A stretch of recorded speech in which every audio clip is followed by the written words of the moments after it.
Breaking news చూస్తున్నాం. ఇవాళ మహారాష్ట్ర ఉత్కంఠకు తెరపడే అవకాశం ఉంది. బీజేపీ శాసనసభ్యులు సమావేశమై ముఖ్యమంత్రి అభ్యర్థిని ఎన్నుకోనున్నారు. దేవేంద్ర ఫడ్నవీస్ కే ఎక్కువగా అవకాశాలున్నాయని తెలుస్తోంది. మరోవైపు ముఖ్యమంత్రి అభ్యర్థిత్వంపై అలిగిన ఏక్నాథ్ షిండే దిగొచ్చారు. బీజేపీ ముఖ్యమంత్రి అభ్యర్థికి మద్దతిస్తానని స్పష్టం చేశారు.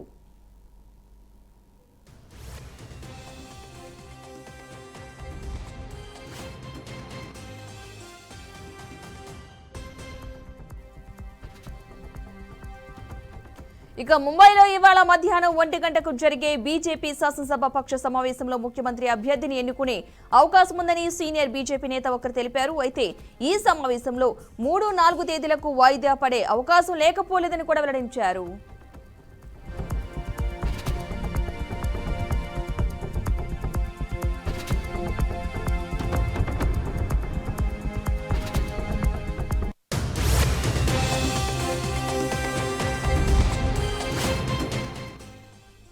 అయితే మహారాష్ట్ర నూతన ముఖ్యమంత్రి ఎంపిక నేడు జరుగుతుందని శివసేన చీఫ్ ఆపద్ధర్మ సీఎం ఏక్నాథ్ షిండే చెప్పారు. బీజేపీ అధిష్టానానికి తాను బేషరతుగా మద్దతిస్తున్నా అని చెప్పారు.